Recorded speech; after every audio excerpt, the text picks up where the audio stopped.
Oke, Assalamualaikum warahmatullahi wabarakatuh.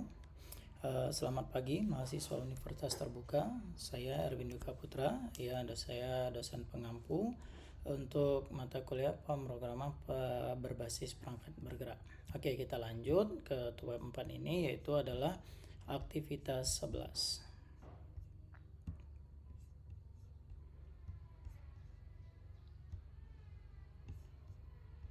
Oke, pada aktivitas 11 ini kita akan membahas tentang praktikum komponen antarmuka ionik. Nah, di sini saya tidak akan menguji coba ya, tetapi saya akan lebih kepada menjelaskan setiap code yang sudah ada di dalam modul praktikum ini.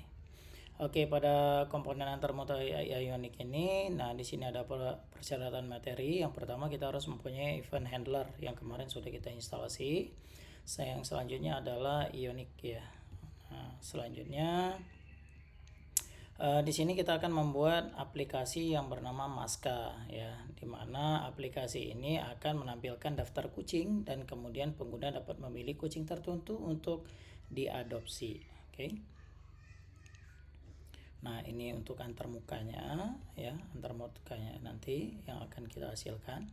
Oke, pada praktikum ini ya silakan nanti seluruh mahasiswa untuk membuat project baru ya dengan tipe Ionic dan juga menggunakan Vue gitu ya. Nah, selanjutnya nanti akan terbentuk kebutuhan dari link ya, kebutuhan dari setiap folder yang digunakan. Nah, di dalam folder ini yang pertama kita harus menginputkan image dulu ya, dimana kita akan menginputkan di dalam folder public assets dan image. Di sini terdapat 9 gambar yang silakan nanti disiapkan oleh para mahasiswa. Yang selanjutnya itu adalah untuk menyiapkan logo. Dapat menggunakan gambar logo apa saja boleh ya, dengan menggunakan starter blank gitu. Perhatikan di sini akan disimpan di dalam directory SCR gitu ya. Nah, di sini nanti. Oke. Di dalam folder SCR ini terdapat beberapa file, yang pertama adalah app.vue ya, digunakan untuk file aplikasi Vue yang utama digunakan untuk definisi komponen-komponen yang diperlukan dan komponen utama ion app untuk di mount atau dipasang oleh main TS. Yang kedua, data ya, direktori tambahan digunakan untuk menyimpan data yang diperlukan aplikasi. Yang ketiga, seperti biasa kita menggunakan router ya, digunakan untuk mendefinisikan pola root aplikasi yang akan dicocokkan dengan requestnya nanti. Yang keempat, sims vue.d.ts itu deskripsi dari tipe data Vue-nya. Yang kelima, kita membutuhkan sebuah tema ya, yang di sini nanti akan memasukkan CSS ya dengan warna dan fungsionalitas antarmuka menggunakan web. Selanjutnya itu kita menggunakan view-nya sendiri ya, itu untuk menampilkan seluruh file .vue yang akan ditampilkan dalam layar. Nah, untuk file srcapp.vue-nya, nah ini bisa langsung copy paste diuji cobakan oleh seluruh mahasiswa. Jika nanti ada kendala silakan boleh untuk memulai di bagian diskusi pada e-learningnya. Oke, silakan nanti diuji coba. Oke, yang terpenting di dalam code ini adalah bagian root ya. Nah, di sini konstanta rootnya ini memang harus sesuai dengan apa yang akan di request di dalam setiap folder utamanya. Oke, di dalam app.vue mendefinisikan ini menu dan kemudian menampilkan menu tersebut. Jadi pada saat program dijalankan, menu akan ditampilkan dan kemudian akan mengakses ke definisi rootnya atau routernya. Nah, ini yang saya bahas tadi. Nah, selanjutnya di sini ada main.ts ya. Nah, ini codingnya. Di dalam main.ts di sini terdapat berbagai macam import yang kita perlukan, yaitu Vue, routernya sendiri kita import, dan selanjutnya kebutuhan-kebutuhan dari Ionic dan Vue-nya. Oke.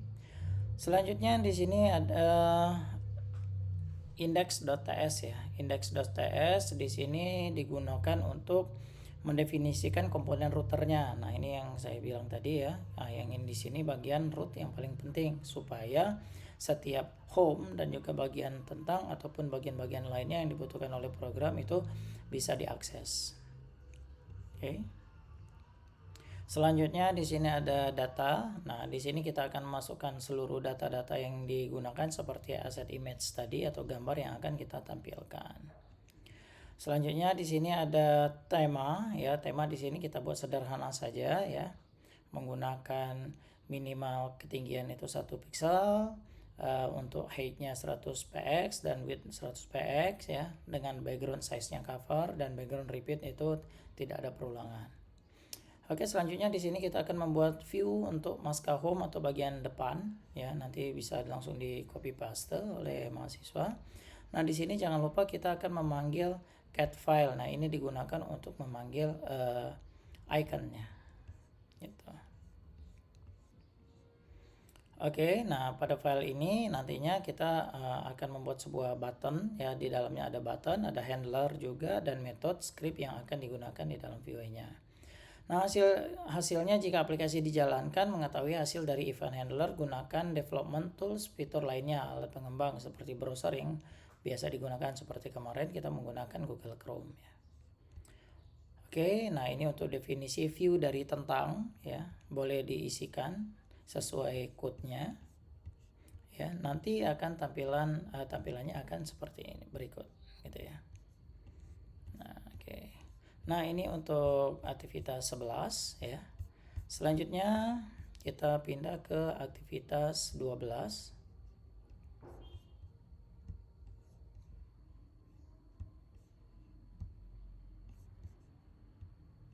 Oke, pada aktivitas 12 di sini kita juga tetap akan menggunakan RESTful API ya. Penggunaan RESTful API. Apa itu RESTful API? Nah, di sini akan dijelaskan bahwa RESTful API itu adalah endpoint ya, atau pustaka yang digunakan untuk Axios dan Vue Axios ya. Nah, untuk penginstalannya nanti boleh menggunakan npm seperti biasa, kita install dulu Axiosnya ya. Nah, selanjutnya di sini pustakanya ditambahkan di bagian main.ts yang bagian program yang sebelumnya gitu ya. Nah, selanjutnya di sini kita harus menghapus nilai komponen message/item ya, supaya dapat membuat atau digantikan dengan user list item yang baru. Oke. Nah, selanjutnya di sini juga diperintahkan untuk menghapus nilai view message ya. Lalu kita ganti dengan view user. Oke, nanti programnya bisa diuji cobakan dan atur routernya supaya dapat memanggil nilai usernya atau view usernya. Oke, selanjutnya di sini ada komponen home ya. Home-nya di sini silakan diganti ya, yang home yang uji coba sebelumnya, yang kucing tadi kita ganti supaya nanti aplikasinya terdapat bagian home di mana terdapat nilai respon untuk memasukkan user dan password ya nantinya. Oke, untuk lebih jelasnya kita lanjut ke materi ke-13 ya, aktivitas 13. Nah, di aktivitas 13, nah di sini kita akan menggunakan praktikum akses data. Nah, hasil dari home tadi dapat dilihat pada sebentar. Nah, ini interface login yang kita buat tadi. Ini adalah interface home yang kita buat di bagian aktivitas 12. Oke. Nah, supaya dapat login ya, kita harus membuat sebuah akses data atau penyimpanan data ya. Nah, di dalam penyimpanan data di sini kita akan menggunakan SQLite ya dalam modul ini ya. Nah, sebelumnya kita harus menginstal dulu Save Vuex and Next. Ini adalah library-nya atau pustaka yang kita perlukan. Nah, di sana kita akan menambahkan atau import datanya ya di dalam store di sini. Nah, selanjutnya kita akan membuat login status ya pada data state di komponennya. Oke. Nanti untuk codingnya silakan disesuaikan dengan setiap directory yang dibutuhkan untuk membuat login. Nah, untuk praktikum tadi kita menggunakan data SQLite ya. Nah, di dalam SQLite ya, untuk implementasinya di sini kita menggunakan starter blank ya, silakan dibuat lagi untuk project yang baru. Selanjutnya di dalam mainnya itu ditambahkan centralized store atau VX-nya. Nah, ini bagian ini ya, import store-nya yang sudah kita buat di sebelumnya. Oke, di dalam app view-nya ini digunakan untuk pertama kali dijalankan di dalam main TS-nya. Oke. Nah, di sini kita akan menemukan chord untuk penampilan setiap tampilan dari Ion-nya ya, Ion app-nya. Oke, ini code-nya, silakan nanti diuji cobakan oleh seluruh mahasiswa ya. Nah, selanjutnya di sini kita menggunakan sims.d.ts ya. Ini digunakan untuk tipe script-nya ya, untuk memanggil nilai modul VUE-nya nanti. Ya. Nah, di sini juga di dalam Sims ini ya nanti akan ada pemanggilan untuk modulnya sendiri.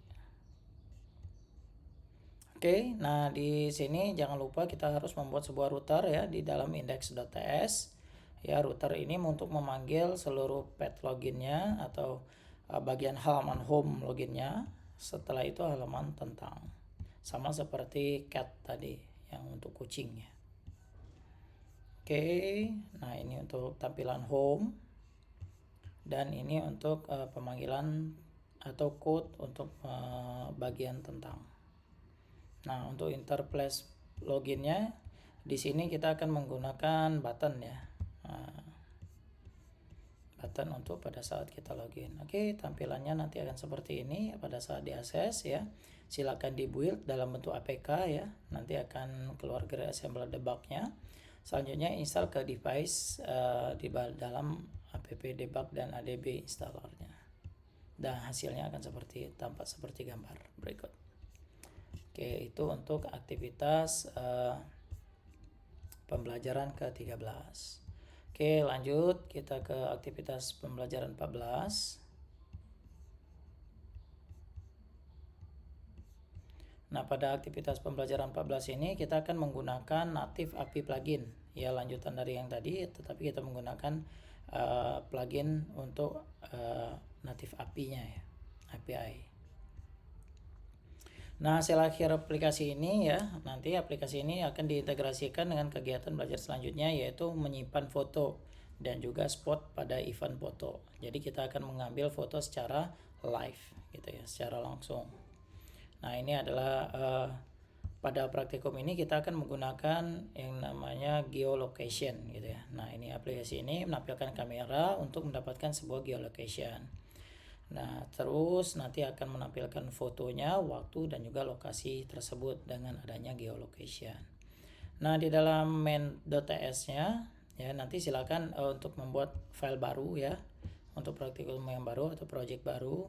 Nah, dalam main TS-nya nanti silakan untuk di import routernya, selanjutnya import Ionic-nya juga.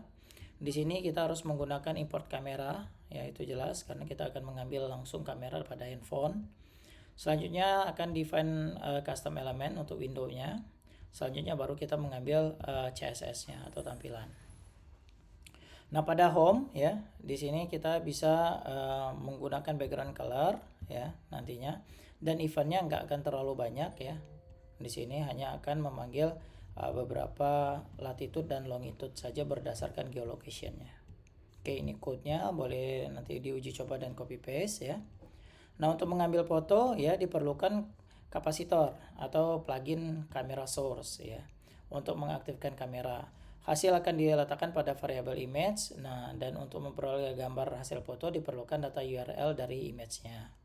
Nah, untuk menambahkan list secara dinamis, aplikasi secara otomatis akan menambahkan item list berikutnya untuk pengambilan foto yang berikutnya. Jadi dia akan tersimpan di dalam sebuah array nantinya. Nah, untuk geolocation-nya itu latitude itu mengikuti dari data list yang tersimpan secara dinamis ya. Untuk menjalankan pada aplikasi kita harus membuat paket .apk-nya ya agar dapat dijalankan pada Android gitu ya. Oke, ini hasil uji cobanya pada saat dijalankan. Oke, selanjutnya kita akan lanjut ke aktivitas 15 ya. Sini penjelasan untuk aktivitas ke-15. Ini akan melihat integrasinya di dalam aplikasi ya. Nah, untuk pembuatan aplikasi ini ya, kita akan membuat tempat foto dan juga tadi ada password ya, password dan juga user yang dia akan ditempatkan di dalam pengambilan foto tersebut secara dinamis gitu ya. Nah, untuk algoritmanya di sini kita menggunakan start mulai, setelah itu membuat sebuah user akan melakukan login ya, dan akan dicek user 1 dan user 2-nya termasuk passwordnya. Setelah login, maka akan menampilkan header di mana ada tampilan logout di sana ya. Selanjutnya juga akan tampil menu utama di situ untuk mengambil sebuah foto. Selanjutnya akan klik foto dan akan menyimpan data foto, waktu, koordinat, serta info lokasinya menggunakan geolocation. Oke, untuk code-nya ini hampir sama, kita harus menggunakan sebuah kapasitor tadi ya, dan juga Cordova untuk mengambil geolocation-nya. Dan kita jangan lupa untuk membuat viewer routernya. Nah, ini nanti code-nya boleh dicoba oleh seluruh mahasiswa ya. Oke, kita lihat strukturnya. Nah, ini adalah struktur dari kode sumbernya ya. Dan untuk tampilan home-nya ini nanti silakan dibuat project baru saja. Kalau menurut saya jangan mengambil yang sebelumnya ya. Nah, ini untuk main-nya. Dan juga ini untuk indeksnya. Nah, ini untuk halaman home-nya, untuk pemanggilan setiap view-nya. Oke. Dan hasil akhirnya nanti akan seperti yang ditampilkan pada gambar di bawahnya ya. Nah, ini. Jadi pada saat integrasi menggunakan mobile phone ya, silakan nanti akan memasukkan validasi user dan password yang nanti akan terhubung ke laptop. Nah, di sini kita harus menggunakan network ya, agar atau menggunakan sebuah USB. Kalau di sini untuk uji cobanya nanti debugnya menggunakan USB ya, dan mobile phone. Oke, jadi pengirimannya masih menggunakan sebuah USB. Oke, tampilan akhirnya nanti akan seperti berikut. Nah, di sini ada kode negaranya, kode pos, dan latitude serta longitude-nya serta waktunya beserta fotonya di bagian atas. Oke. Oke, cukup sekian untuk materi aktivitas 11 sampai dengan 15. Oke, untuk seluruh mahasiswa Universitas Terbuka, saya mengingatkan sekali lagi bahwa tugas 1 itu masih dibuka sampai dengan tanggal 1 Desember, tugas 2 juga sampai tanggal 1 Desember, serta tugas 3 sampai 1 Desember. Itu jangan lupa untuk dikerjakan supaya penilaian dapat dilakukan. Karena dalam praktikum ini lebih fokus kepada tugas dan juga nanti penilaian seluruh mahasiswa itu akan akumulasi dari seluruh tugasnya. Dan juga kehadiran dari setiap sesinya nantinya. Oke, sekian dari saya. Wassalamualaikum warahmatullahi wabarakatuh.